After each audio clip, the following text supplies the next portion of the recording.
Hello, it is Ryan, and I was on a flight the other day playing one of my favorite social spin slot games on ChumbaCasino.com. I looked over at the person sitting next to me, and you know what they were doing? They were also playing Chumba Casino. Coincidence? I think not. Everybody's loving having fun with it. Chumba Casino is home to hundreds of casino-style games that you can play for free anytime, anywhere, even at 30,000 feet. So sign up now at ChumbaCasino.com to claim your free welcome bonus. That's ChumbaCasino.com and live the Chumba life. No purchase necessary. VGW. Void where prohibited by law. See terms and conditions. 18+.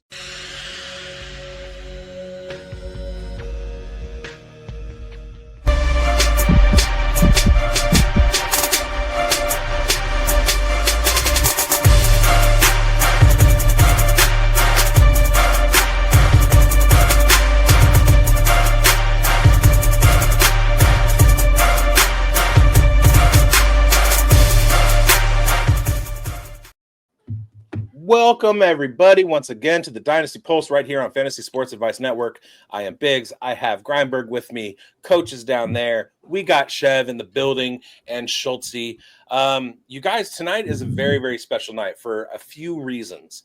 First of all, those who have been with Mike and I on the Dynasty Pulse for a while know that we are Dynasty-based, but we do dabble in other things. We have Scott Fishbowl live drafts. We have the Battle of the Sexes live drafts, etc. Tonight we're doing the show is kind of geared towards another platform, not necessarily Dynasty, but stick around because you have to know about this platform. Secondly, those who have been watching Mike and I for a while know that about, I don't know, exactly a year ago, we were looking for a producer and we onboarded a guy named of Schultze. Hey, and that's so me. Tonight is our first anniversary, you guys. Happy anniversary, Hooray! Schultze. Thank you. All Happy right. to be here. Yeah. So on top of that, we have a special guest. And without this person, this likely wouldn't be happening right now. See, a while ago, Mike and I got together. We were podcasting and everything. And we both got hooked up with Player Profiler. Through Player Profiler, we got hooked up with Bradley Stalder. Bradley Stalder decided that he was going to have us put this show on Fantasy Football Plus. And we're ever grateful to Bradley. Today happens to be the day that Fantasy Football Plus went away. So thank you, Bradley, because this wouldn't have happened without you. So Mike and I are together. We're writing for Player Profiler. And we have this show. We meet Coach Retzlaff through Player Profiler. We meet Chev through Player Profiler. Chev and I are doing our other thing. We met Schultze because we have this show. So all of us are together because of Player Profiler. And Player Profiler is here because of our guest. We are excited to have Matt Kelley, the Podfather, on the show this week. He launched Fast Draft about a year ago. It's a new fantasy app that allows you to draft faster than ever. I like to say on my shows, if you like drafting and you want to draft faster with Faster Draft. The best ball tournaments are for big cash prizes and mock drafts to sharpen your skills all around, and we'll talk about that a little bit later. Matt founded playerprofiler.com to have a dedicated platform to bringing sports analytics to football fans and fantasy gamers. All of us in this virtual room have been successful because we use the tools available on playerprofiler.com. So go get your subscription. Also, we're going to be talking about Fast Draft. You want to download the Fast Draft app at fastdraft.app. So basically, playerprofiler.com started as a hub for podcasts, Mind a Mansion, Sonic Truth, Top 10 Takeaways, Waiver Wire, The Decision Point, Thursday Night Tailgate with bigz and Grindberg. Totally perfect for helping you make the best picks in your fantasy leagues. There's also Fantasy Football Now, Plus, where we all have content. Matt is still hands-on with designing new features for Player Profiler and its mobile apps, like the Injury Finder, the ever-important Breakout Finder that helps you win big in fantasy football. So let's chop it up with Matt about his journey and get some awesome insights into the world of fantasy sports and Fast Draft. Yo!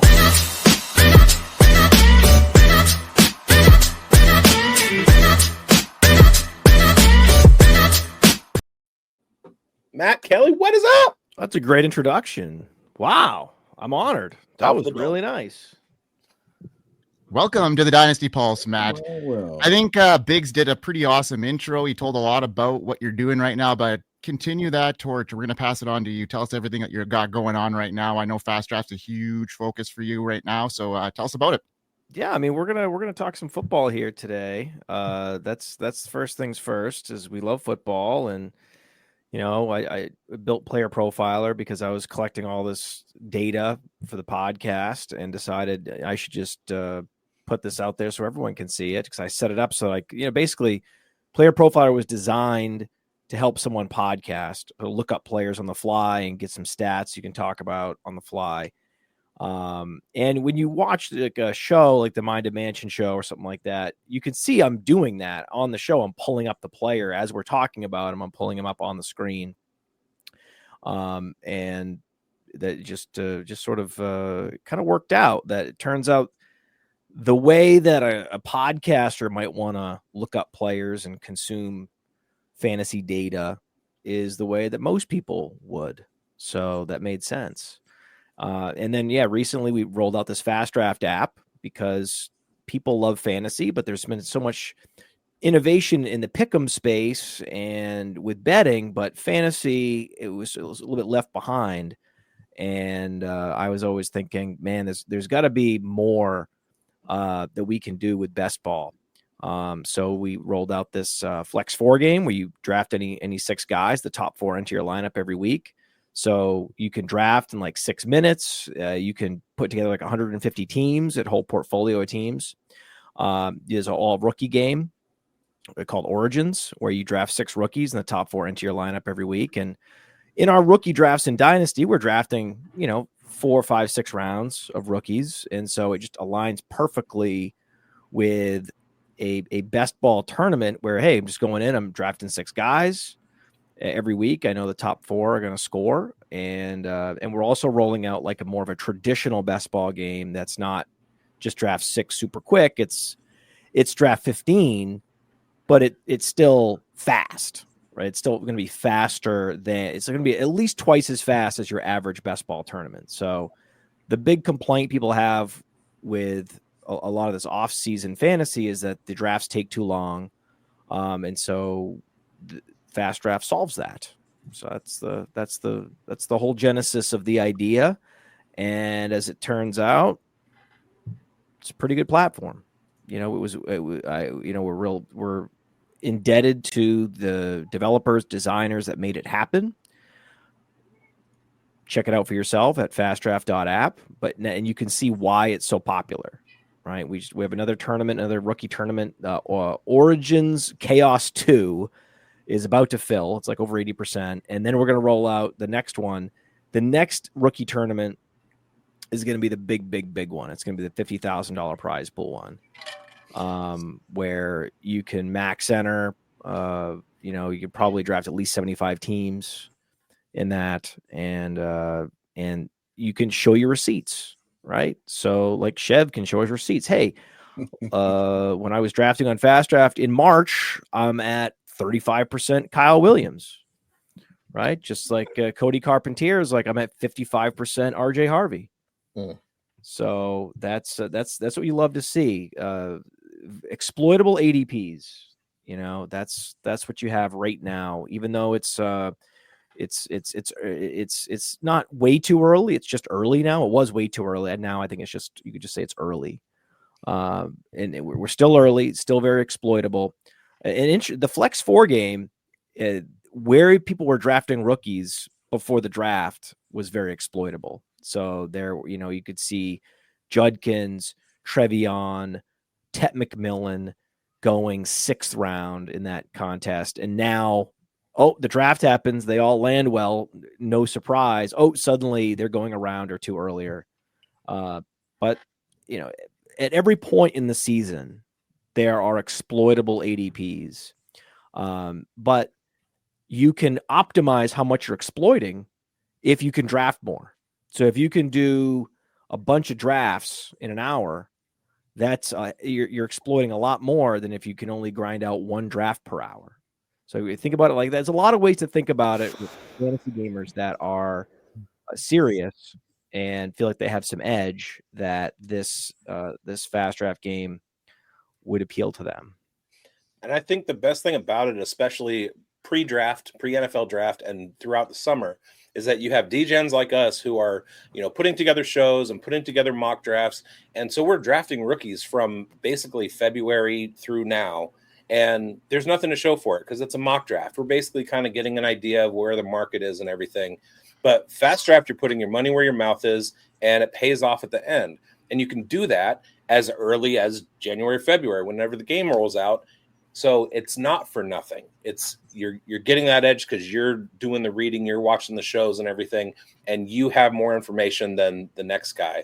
And it's a beautiful, beautiful platform. And I mean, Cody Carpentier was victory lapping with 100% validity and justification, with sitting there with 55-60% RJ Harvey.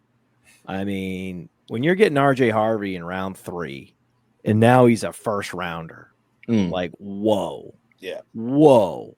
Just whoa. And just where Tootin was going even, and it wasn't even like it's not like he was like a early round pick or anything, but still he landed well. And like, oh wow, this guy has some serious, like, not just raw upside, but he has some real contingent upside. Things break his way. Whoa. Bashal Tootin. So, and then there were some players that it's not going to happen this year, right? Luther Burden, not going to happen. So anyone that was drafting him at that 1-2 turn, whoops, right? Now maybe the interesting conversation is, okay, so this fast draft is just for 2025, but in Dynasty we have these guys for their careers, so maybe I need to be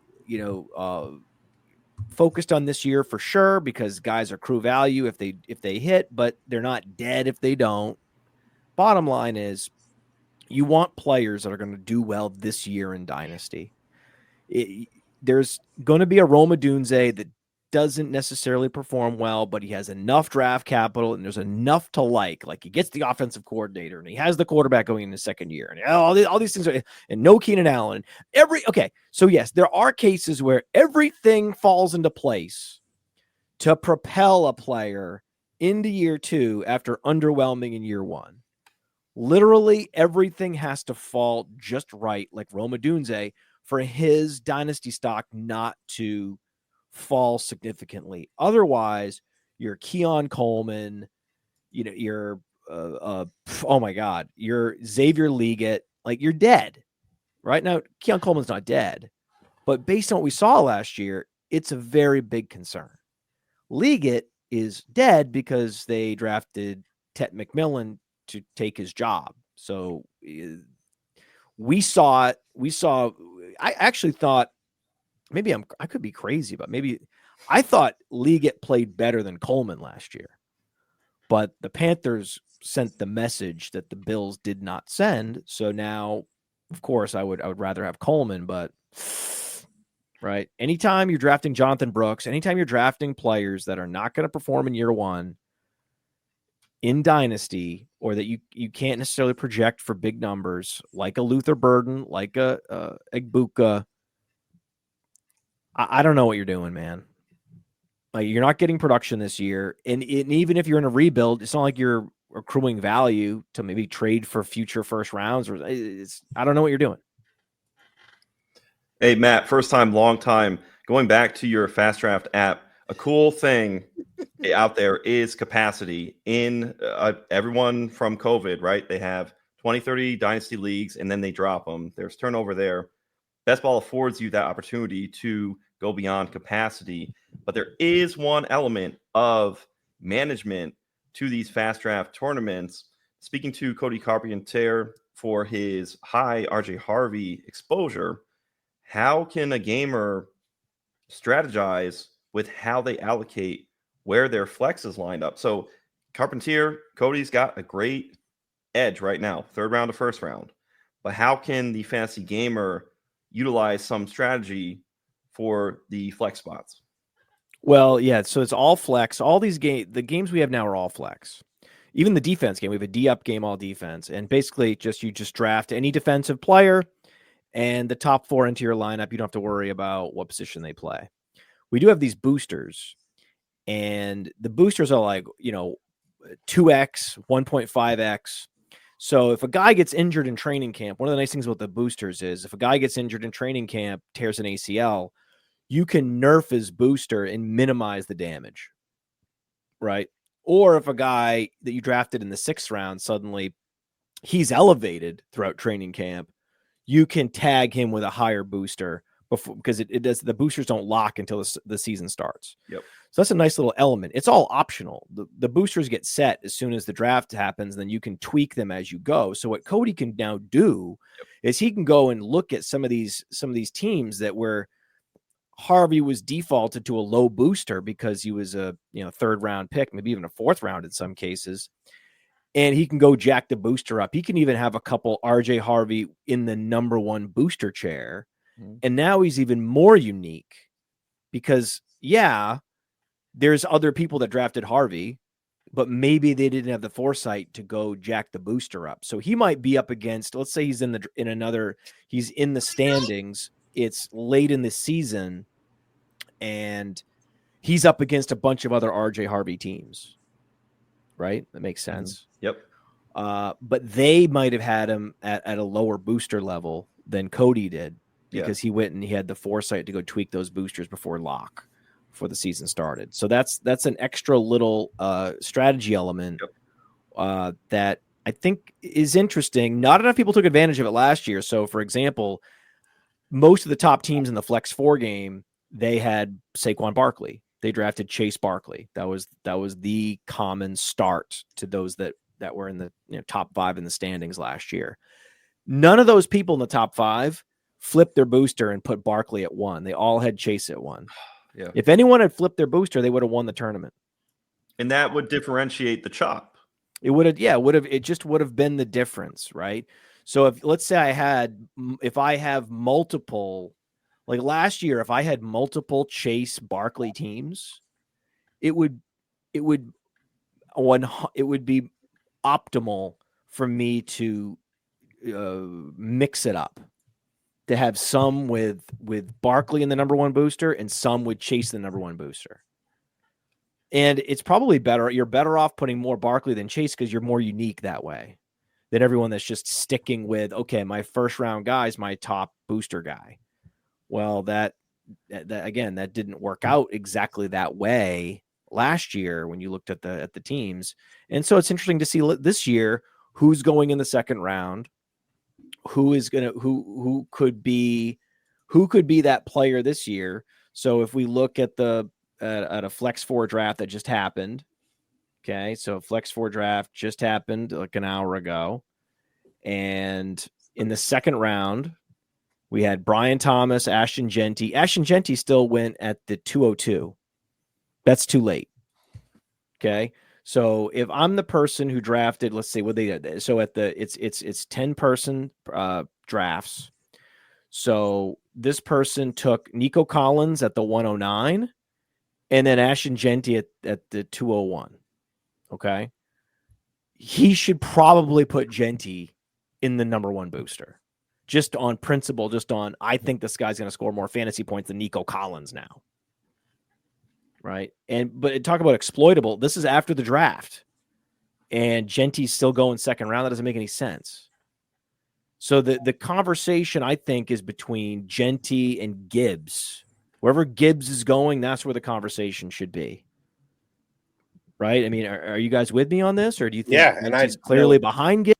I think there's a clear case that there's Barkley, Robinson, Genty is like very difficult to detangle the big 3 running backs. Yeah. Well, he's usurped Devon Achane in plenty of formats too. Oh yeah, dude, of course. I mean, Genty, what do you think is going to happen? There's no one there other than Dylan Lobby and Sincere McCormick. Get out of here. I mean, it's all teed up, man. They don't have that many receiving options, right? They have a tight end who's epic, great. They have a very good possession receiver, and that's the list. So he's going to catch a bunch of passes. He's going to get all the carries. He might lead the league in like carry share.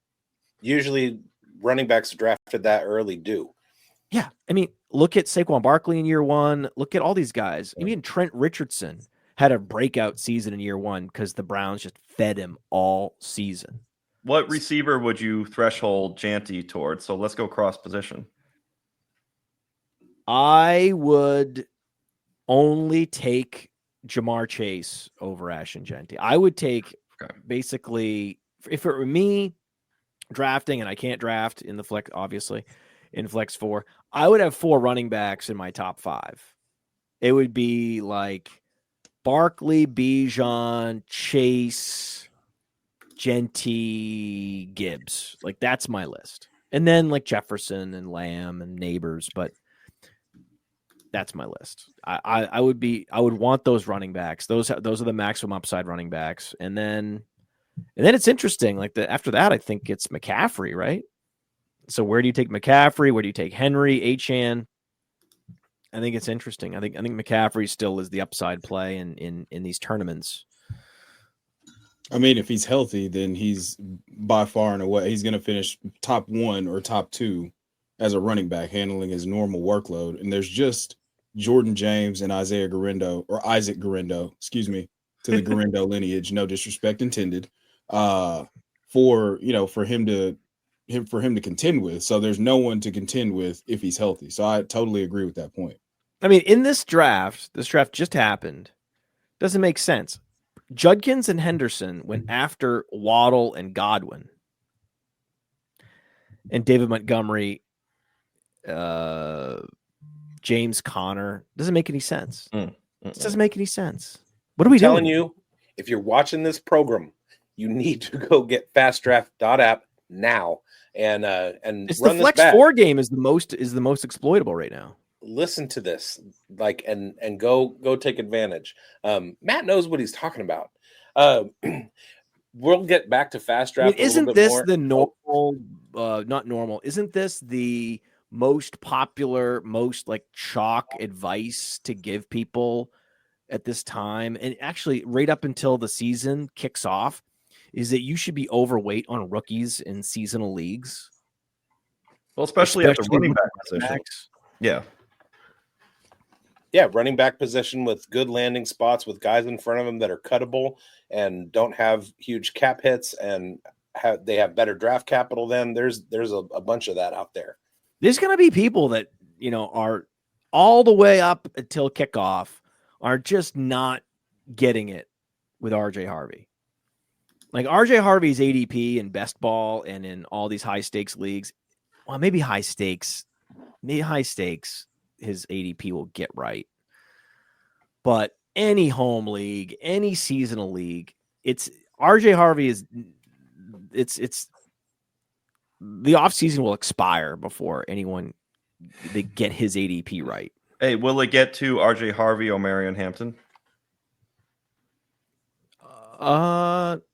I think it's close in seasonal leagues. I think it's very close. But now, no, Hampton is the one that's getting moved up. Right. But coming to August. Yeah, like in this league, we're talking about this draft, Hampton went 3rd round. Harvey went 6th round. That doesn't make sense. Like, that is crazy. And no, I don't think so. I think that there's something about the 1st round pick that they're going to get the respect, they're going to get the draft capital, and then everyone else, unless they went to Ohio State, is not going to get the respect that they deserve. Caleb Johnson will probably be properly valued because I think that he had so much steam heading into the draft. That residual steam will carry him forward. Plus, the situation is straight up bad. Like, it's a very bad situation. The Steelers they're going to give touches to Warren. They're going to do that. They've already said it. The news has already been released, but we knew that already. And their offensive line's not good, and their offense is going to be bad. And even if they get Aaron Rodgers, it's going to be a very slow offense. And they have these receivers they're trying to feed on the outside. It kind of stinks. Like, in theory, the Steelers investing in a guy like Caleb Johnson feels really good. It makes you feel excellent. He's going to a place that had just, low-level undrafted free agent, $5 million a year type running backs. if that. I mean, Gainwell's not even making that. Gainwell wishes he was making $5 million.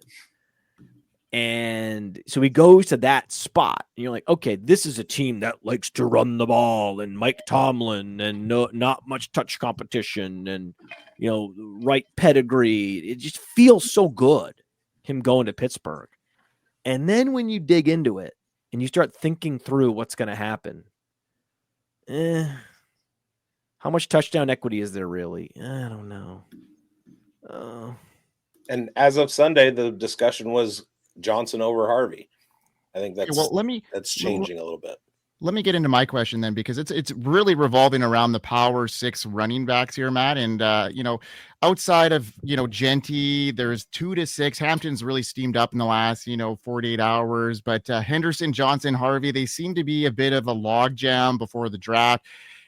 The landing spots didn't really clear things up. A lot of them got really good draft capital and good landing spots, in my opinion. So are you focusing strictly on value when you're drafting them in drafts right now, rookie drafts, say if we're talking about an Origins league, perhaps taking the best value approach, or you got a guy that you just, are head over heels over, like, for talent wise? Well, in Origins, they're all first rounders, so it's just you go in your rankings and take the guy in the first round you think is going to score the most fantasy points. It's really that basic. That's the nice thing about Origins is you're just drafting the guy you think is going to score the most fantasy points. You're not worried about position scarcity or your needs or anything. You're just trying to pile into as many guys that you think are going to score as many points as possible. In Superflex, it's an interesting conversation where if you're in a league, I just think I have so many conversations with people in leagues where they're either in hyper competitive leagues that are very savvy, expert leagues. If you're in a traditional, you guys in any like normal super flex leagues with regular people? Yes. Yeah. Oh, yeah. A lot. If you're in normal 2QB super flex leagues with regular people, they do not let quarterbacks go ever. Right? Ever. It's very interesting, right? It's kind of like, a bunch of professional poker players playing against each other. And then one of them goes and plays against other people. And they're like, dude, why would you ever, these people are crazy with how they value quarterback, right? You can't, they're way overvaluing pocket fives or something. You know what I mean? Where like the professionals they're like, oh my God, 10-9 suited. I'm loving this. And then so there's a whole disconnect, right? Mm-hmm. And yet the thing is, if you're in that league and Cam Ward is worth almost Genty in that league, then you're putting yourself at a disadvantage. Yes, you could go with the optimal play, which would be Hampton. But actually, you're better off going Ward because that league can be exploited because they overvalue quarterback, because everyone in that league is terrified. They live in fear of not having enough quarterbacks. You know what I'm talking about. Am I crazy? No, that be trade value. Yeah, I mean, there are leagues where people live in fear of not having enough quarterback, and they get steamed up and they go 101, 102 in every draft. And then there are leagues where, like, I was in a league, an expert league, the year of Kyle Pitts and Jamar Chase and ETN. Is that the same? Was that Cam Akers? It was Akers, Dobbins, JT. Yeah. Gibson. Akers, Dobbins. Right, that's hilarious. And that was Chase, right? And Waddle. Right, that was all the same. I get those 2 class years. I get 2020 and 2021 mixed up sometimes. So anyway, I was in this draft, and Herbert and these guys are. Was that the Herbert year? Was it 2020, Herbert, right? Herbert Love? Yeah, Herbert slipping. Right, Herbert's falling. I think it was like. Was that Burrow, Herbert? Was that the season? Burrow and Herbert. Yes. And Herbert fell. Yeah. And so that year, I remember Herbert and Tua, they were falling. And it's like, wait a second. in expert leagues, they were waiting to pick these guys. And I'm like, okay, that's cool. Like, I guess I have to take Herbert here, and I will, even in an expert league. I think I'm going to take Herbert. Whereas you have these other leagues where these home leagues where like Herbert's like the 102. Like these guys are going quarterback, boom, boom, boom, right? It's like you can't get quarterback. There's some leagues where it's very straightforward to go get a quarterback, and others where they're hoarding them, and sometimes irrationally. That's the weirdest one. The weirdest leagues are these league mates are hoarding quarterback and yet leaving them available on the waiver wire at the same time. Have you seen this? That's crazy to me. Like Mason Rudolph is available, and yet you guys are just panicking.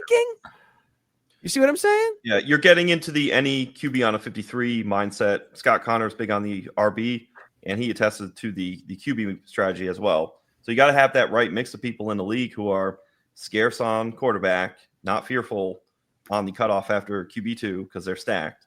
And then you got to have the right amount of people who are hoarders.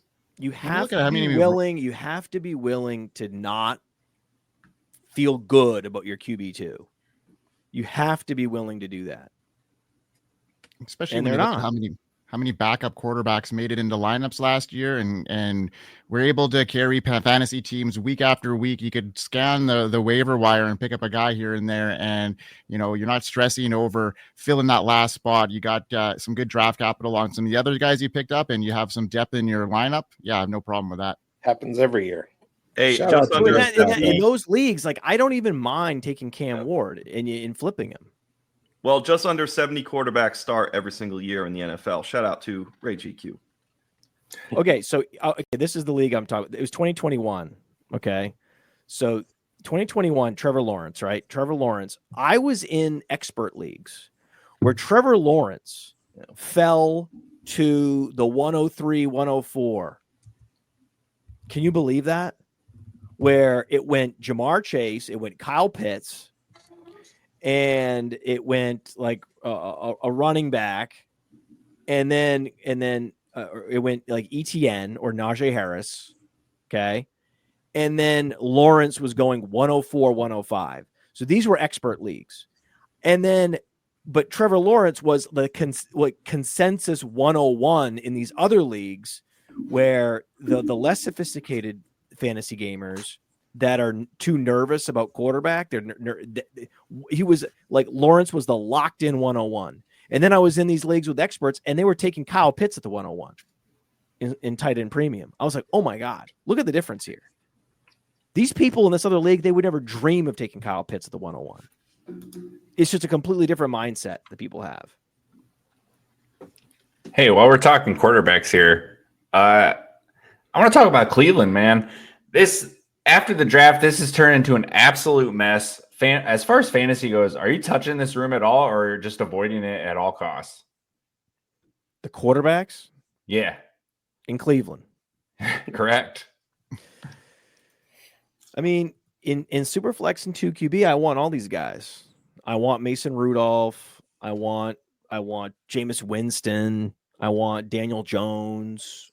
I want all these guys. I mean, Shedeur Sanders, I don't know what what is the demand for Shedeur Sanders? Where is he going right now? I don't have it in front of me. Where is he going in Superflex right now? Is he going at the 1-2 turn? Oh, no, third, mid third. I got mid third, fourth round. He's sliding. I've seen him going in the middle of the fourth round. Thank God. You guys know if this was 5 years ago, he would go at the 1-2 turn. Yeah, people were so stuck on like now that we know, okay, if the NFL says he's a fourth rounder, you cannot draft him anywhere close to the top 20. Get out of here. So what, third? So he's going what, late third? Yeah, probably around there, mid third. Yep. Right? Yeah. I'd rather have Joe Flacco, right? I mean, I'm not, I'm sure he's more affordable than Shedeur Sanders, but Joe Flacco's the type of guy I want. Like, I'm all about these guys. I am happy to be weak at QB2 in Superflex and 2QB. It's one of the great advantages to have. It's one of the great exploits in all of fantasy. I just talked about it. So many people are in so many of these leagues are just remember that draft I was talking about? people drafting Zach Wilson in these leagues over Jamar Chase. That's a thing that happened. Oh no. That's what I'm talking about. You guys don't remember this, do you? Oh, he got steamed up big time. You guys do not remember this. Yeah. I'm telling you, in these, yes, again, in expert leagues, no, that was not happening, right? If you're in super sophisticated dynasty leagues, no, that wasn't happening. But less sophisticated is 2QB, super flex, these guys were drafting Zach Wilson, Trey Lance at the same ADP as Jamar Chase.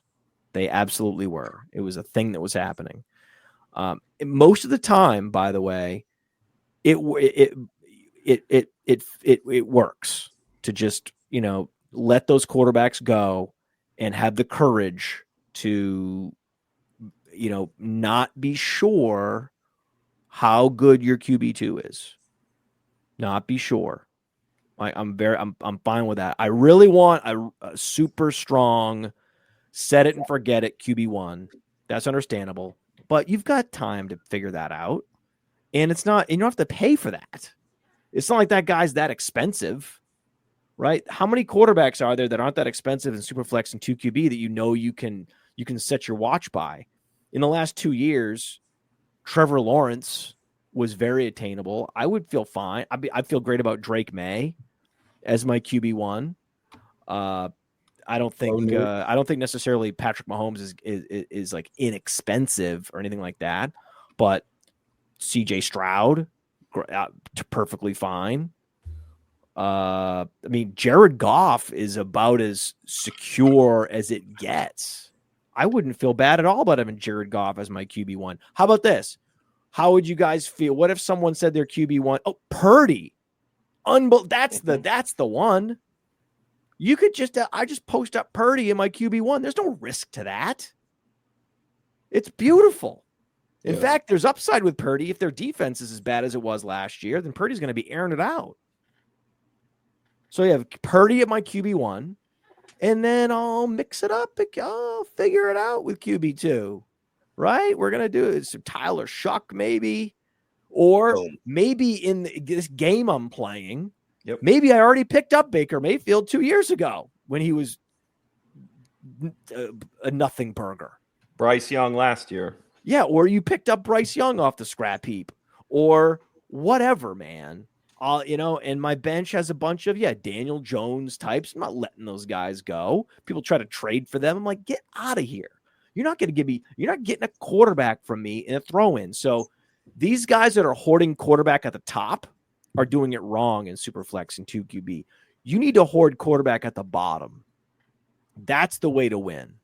You need to have a Daniel Jones and don't let him go. Have a Sam Darnold and don't let him go. Now you can let him go now, right? You can let Sam Darnold go now. Now's the time to let him go, but not Daniel Jones. Like, no. Yeah. Let's wait. Let's wait until something happens with Anthony Richardson. Daniel Jones has a couple big games. Then we can talk. But until then, no. He's under. Like, that's probably the last guy that anyone's going to be able to get from me. You're not going to get cold, dead hands. You're going to get my Daniel Jones. Well, you can flip Sam Darnold now since he got the contract security. Absolutely. Sam Darnold, flip away. In fact, he's already gone. Yeah. He's already gone. You've already traded all your Sam Darnold. That's long gone. But, like, you don't want to let anyone steal your Bryce Young now or steal your Daniel Jones now before you get the pop. Even like, I'm not saying, I don't think Mason Rudolph's going to get a pop, but Mason Rudolph has two really good outside receivers in terms of X receivers. It's interesting. And then guess what? Guess who else is going to have weeks? He's going to have weeks. Will Levis. You laugh. I know you laugh. And people were laughing about Daniel Jones 4 years ago, and you're going to have this pop from Daniel Jones. They were laughing about Sam Darnold. They were laughing about Baker Mayfield. Laugh it up. What I say is laugh it up. It's where it's where we've had this conversation. We had this conversation before. Am I into reruns with this show? I didn't know that. It's deja vu. I think it's a very good conversation. It's an outstanding key to victory. I've been personally harmed, and I'm bringing a class action suit against Will Levis for what he did to my fantasy teams and my personal fandom in 2024. So if you want to get a part of that, you can still do it and then still have him on your fantasy We team. have yet to see Will Levis behind an offensive line with good receivers. If that happens, like what happened with Jared Goff, then it could be a whole different Will Levis that you see back there. And you're going to eventually have to just come to Jesus and be like, okay, we didn't exactly set Will Levis up for success in Tennessee. I don't even like the guy. I'm not a Will Levis guy. I will fully capitulate if I can get some sort of value for Will Levis in the manner in which you spoke for Daniel Jones or Sam Darnold. We've seen it. Hopefully it's not a dead cat. Can you believe where we're at with Geno Smith right now? I mean, talk about a laughing stock. Hey, you get punched in the face by a teammate, it makes people start to question their decisions and stuff. But he's parlayed that into like $180 million in contracts. So good for him and good for bigz. I'm sure he's absolutely thrilled having him as the quarterback and not Shedeur Sanders. Over the moon. But speaking of, dodged a bullet there, huh? A lot of these teams players, dodged one, man. The Giants really dodged one. Sweated for 3 days. Woo! Raiders dodged one. Speaking of players that are potentially getting rejuvenized, I would like to ask you, who are some of the guys that are getting that like the biggest risers from draft weekend to now in the fast draft ADP, particularly origins? Tyler Shuck, dude. Yeah, Tyler Shuck, RJ Harvey. Yeah. So let's look at the latest draft. Draft just happened like 2 seconds ago. Drafts are ripping like crazy on fast draft right now. So Tyler Shuck, not a first round. Okay, so Emeka Egbuka goes at the 110 before Shuck. That's not right. Dart goes before Shuck. I don't agree with that. Shuck does not get drafted until the 209 behind Colston Loveland. This is what I'm talking about. That's so exploitable. What are we doing here? He went behind Jaden Blue. He went behind Jaden Higgins. Trey Harris actually is in line for some opportunity this year. I love Trey Harris this year. I love Trey Harris in general now. Yeah. So, okay, at least he went before Luther Burden. But, I mean, I think some people just assume that these ADPs correct right away. They don't. Beautiful. They don't correct right away. As I enter into another fast draft. Brashard Smith went at the 309 after Devin Neal. I mean, okay. Fine. I mean, things could go very well for Brashard Smith. I mean, incredibly well. Do the meme. Do the meme. Put it on the screen, bigz. Put it on the screen right now. Sorry. That's a Chev guy. Brashard Smith is a Chev guy. Without question. No equivocations. He's do fast. He can catch. They need someone to play that role. The running backs they have are very dusty. There's a guy though, and RC Fisher brought this up on the Mind of Mansion show, and because there's going to be more injuries this year at the running back position, because there always has been and always will be more injuries than there were last year. Carson Steele, even guys like Carson Steele, there's just a few names that I want to make sure I'm not forgetting. Right? There's just certain names like we talked about in Las Vegas. Don't forget about Dylan Lobby. Technically, he's going to be, I think he's in line to be a third down back. If there's one guy that's going to get some touches outside of Genty, that where actually it makes sense. And if Brady's there and he's used to a, Woodhead, James White type player, well, that's Lobby. So don't forget about Dylan Lobby. Don't forget about Carson Steele. And I don't know. That's about it. Oh, well, now I was going to say Isaiah Davis, but I think even though they said Breece Hall was on the block before the draft, I think that was just, posturing before the draft, trying to figure out their draft board, saying, hey, you want to trade for Breece Hall? That helps us figure out our draft board. But Yeah, don't forget about Kenny Gainwell. There's some players that I don't want to forget about. Roshan Johnson, Michael Carter. Kendra Miller. Don't forget about Roshan Johnson. Yeah. Well, Roshan Johnson, let's see. They unfortunately, Monangai went there. And Monangai's a pretty good player. So real physical, real physicality. But next year they're probably gonna draft a running back. But Roshan is very interesting, right? Roshan's a good receiver. DeAndre Swift doesn't really want to be there. We'll see if he even shows up to camp. See if he shows up overweight. These are some things to think about. Meanwhile, you have the Roshan Johnson team captain, all around good player. It'll be interesting to see what happens with Roshan this year. Yeah, let me shift it up a little bit. Talking about fast draft, I'm going to talk about D-Up real quick. So I am an IDP lover. I play in IDP leagues, and it's still kind of a shadow platform. Like it's a shadow format. Not a whole lot of people are playing it. They don't understand it. Is there any element to the D-Up scoring that provides a different experience or like an edge that players can get than simply targeting high tackle linebackers? Because that seems to be kind of what IDP is you grab all the high tackle linebackers you can get, hope they get 250 points.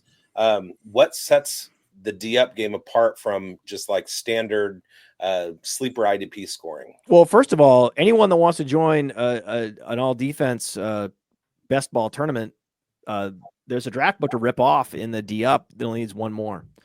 And you're drafting defensive players, top 4 of your 6 enter your lineup every week in this best ball format. So we have 3 points for a forced fumble, 2 points for tackles for loss, 6 points for a sack, 6 points for a safety.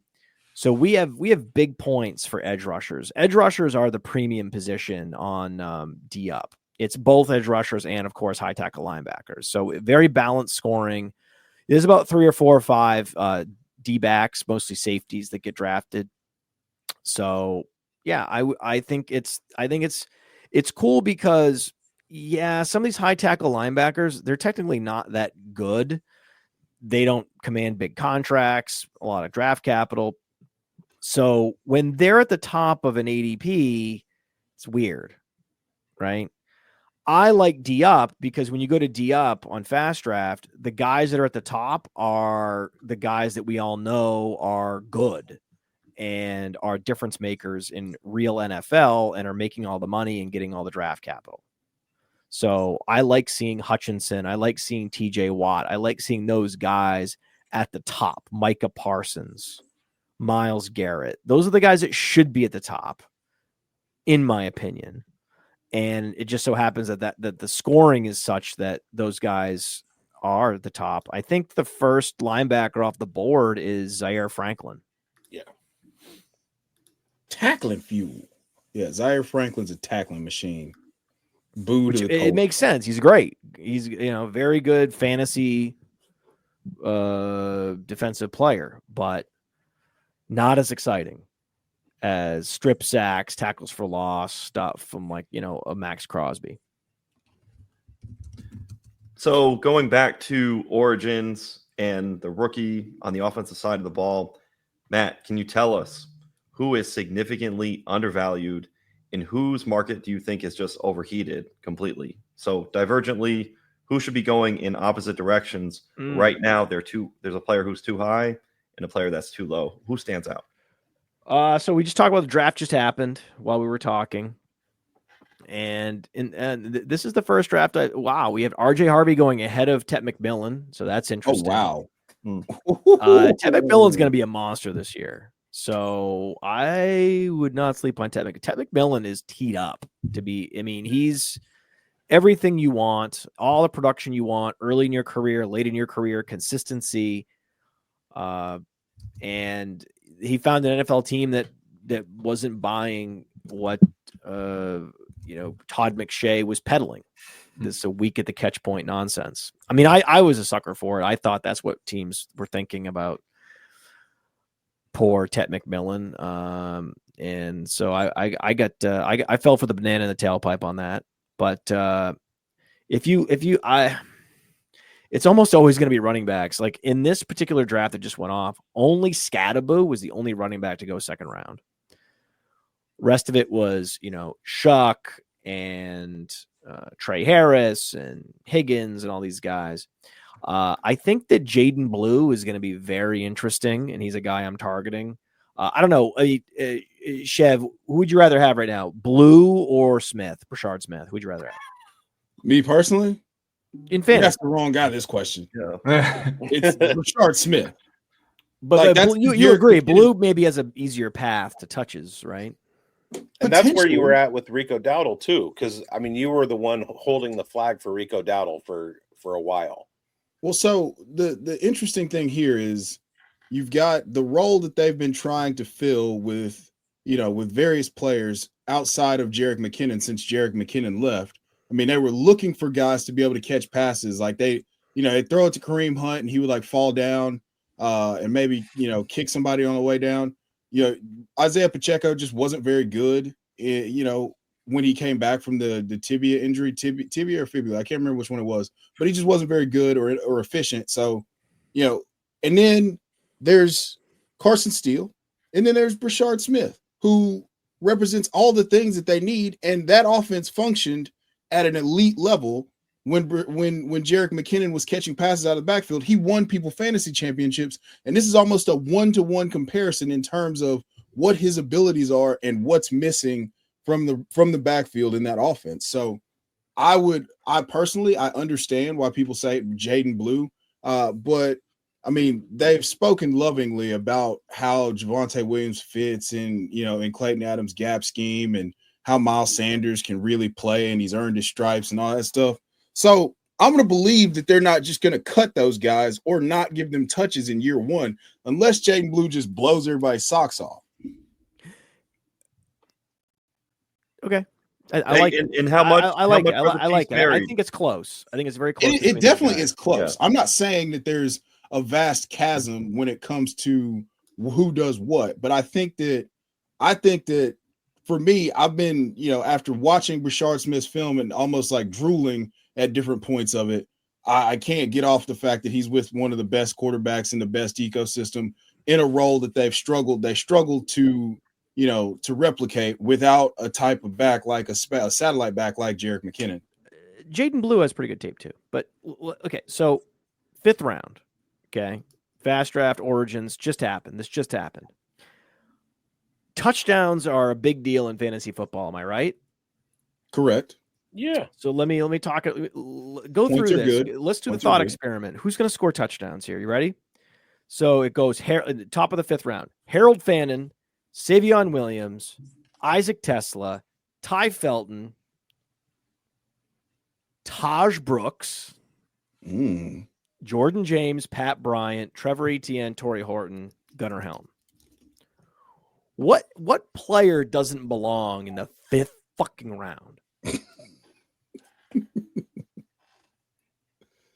Let's see here. Are you talking Taj Brooks? Yes, Taj Brooks. I mean, the way I did the inflection of my voice, yes. I can guarantee you that the Bengals are very happy that they have Taj Brooks, and they're going to be very happy when they see him in camp, and they're like, okay, this is a guy that we can plug and play in a lot of different situations between the 20s and potentially at the goal line. We don't love how much we had to use Chase Brown last year in all these different situations. Chase Brown has great utility in the hurry up offense and in a lot of different packages. But Taj Brooks is going to have a role in what was the top scoring passing game last year, and one of the highest scoring offenses with one of the worst defenses. Taj Brooks is an incredible pick. He is the best pick in all of Dynasty right now in rookie drafts. I don't think it's close. The upside, the contingent upside, I'm not even talking about an injury, right? Contingent upside for DJ Giddens is incredible, right? But but Taj Brooks actually has some standalone value because Chase Brown is not an every down workhorse type player like Jonathan Taylor is.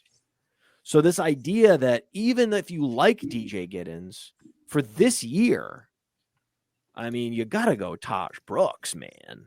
Like there's some real potential for that team to be like, this guy is what we need. And we could really, you could absolutely see the coaches being like, thunder and lightning. Can't you see it? I can hear it right now.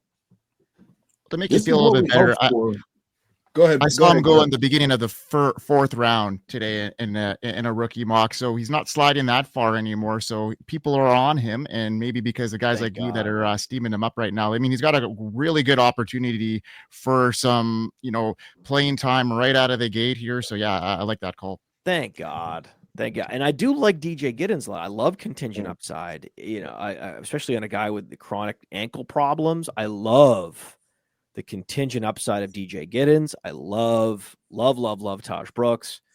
And then, same thing with Dylan Sampson. I mean, Dylan Sampson, he's going to be knocking on the door. Judkins, again, a lot of rookie running backs struggle with injuries and just, you never know.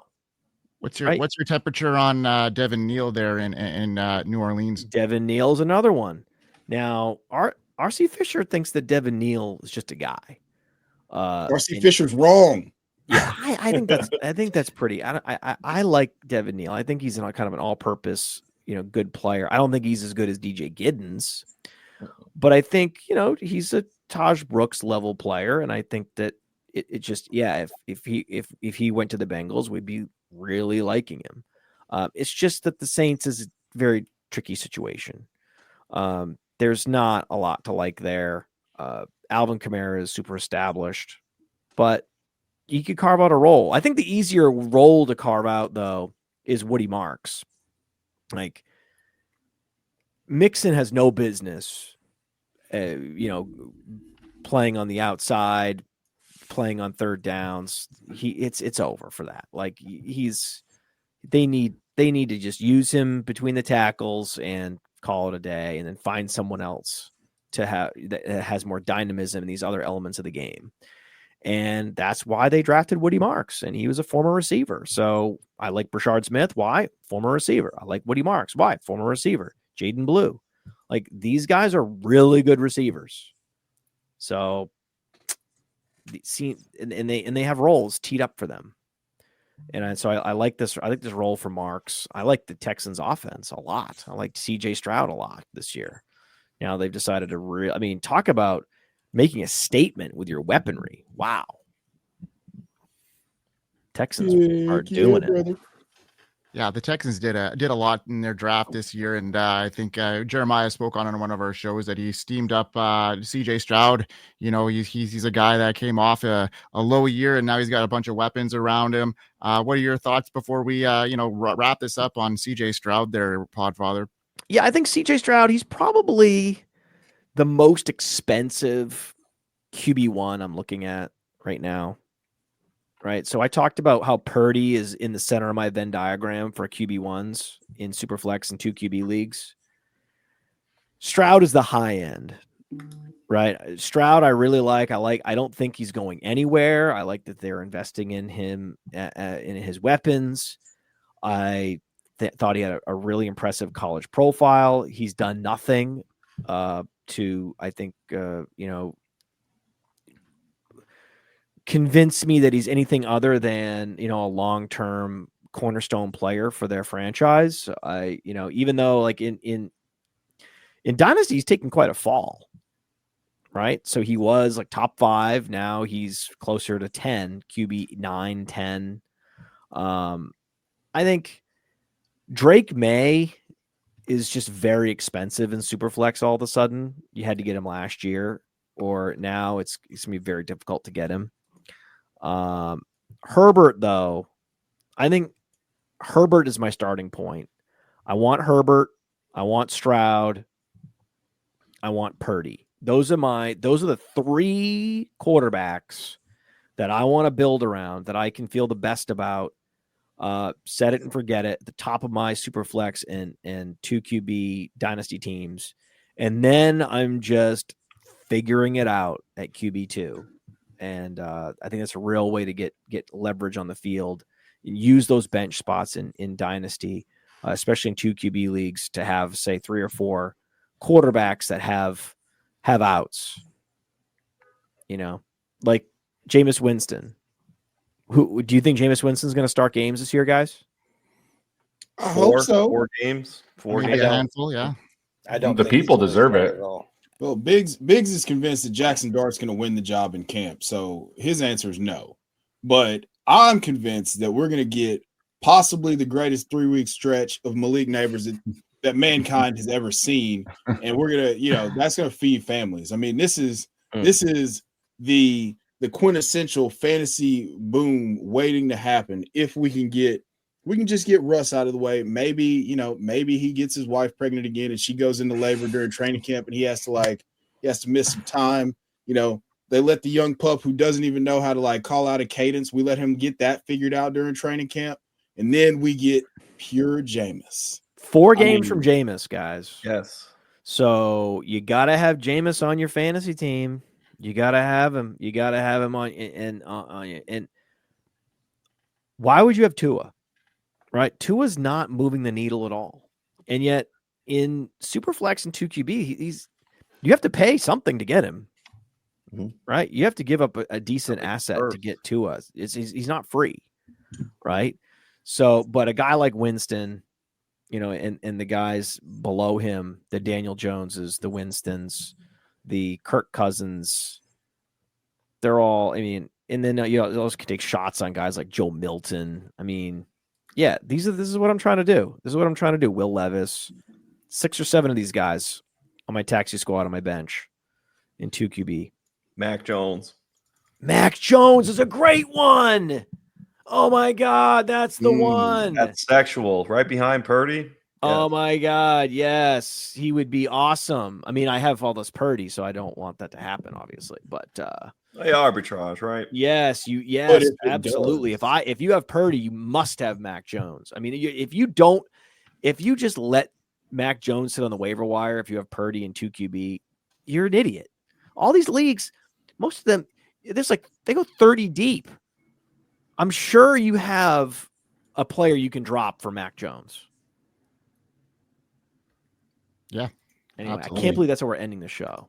That's how we're ending it on Mac Jones. Ending it on Breaking Mac up on Mac Jones Jones. talk. That's pretty But cool. remember what he did to Pretty Brian cool. Thomas Jr. last year? He helped him break out, right? Is that what happened, Schultz? Hey, and remember where he went in his rookie drafts. Okay, so technically we ended it with Brian Thomas talk. I like that. There you go. Yes.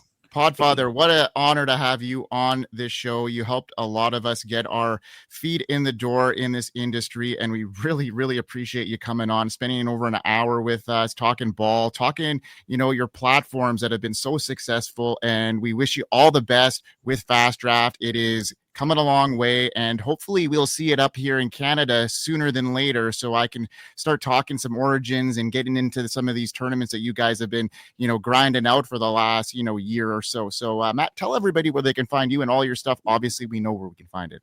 Well, yeah, we've had some breakthroughs with Canada. We are very, very close.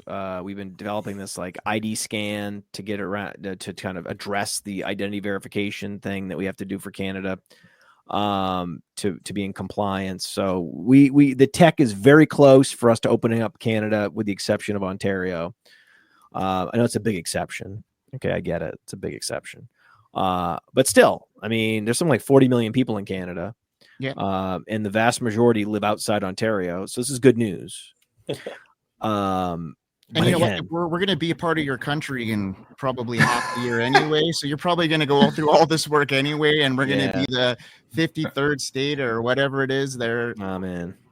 Just America, Junior. You want man. Yeah, People American from Union, I'm from Like Northern Northern. Maine. People from Northern Maine respect the hell out of Canada, dude. So yeah, Hey, we all respect Canada. Maple syrup is so underrated. yeah. So yeah, we that's you won't be hearing that nonsense from me. I think I talked about this on the podcast. I sang the Canadian national anthem in school. Awesome. There it is. No way. In French, right? Oh, Canada. Yeah. Did you wear a Oh, Canada. That's French. My home and native land. Love We it. used to Not sing so that. much. That's It was awesome. crazy. We used to sing both. That's crazy. Yeah. I love it. Anyway, I- so we have a lot of a lot of like French speakers and loggers. Yeah, it's great. People Anyway. would say, yeah. Oh yeah. So yeah, big, very excited to open up places like Halifax and New Brunswick, places like that. And yes, you can follow me at fantasy_mansion on the Twitter machine, X, whatever. And of course, playerprofiler.com is the website that we all know and love. And fastdraft.app is the new best ball platform that everyone loves because it's just it's a place to get to get your receipts. Is there a promo code they should use, Matt? You can, well, I mean, I don't know. Don't you guys have some promo codes here? There's probably a promo code bigz or a promo code Chev. Yep. I'm sure there's a bunch of promo codes you could use. Chev 90. Use that promo code. Chev. Okay, let's use that one. We'll use Booth. Chev 90. Everyone use Chev 90. You get a $50 deposit match with Chev 90. That's the code to use. Booth is the code to use. Or Booth. That's Or too hard Booth to if you spell. want to do Booth It's way too. too hard Booth to is also spell. good. Booth is great. Chev 90 is great. They're all great. Coach? I don't know. Coach Retzlaff might won. be a code. We'll get everybody codes. But bottom line is, this was very much needed. A new platform to speed up fantasy for the next generation. And because people love drafting, so let's go. Absolutely. Matt, we want to thank you so much for all the opportunity that you've given us in the industry and also for coming on the show tonight. Everybody out there, go download fastdraft.app now, and we'll see you next week. Peace We out, hope you everybody. win.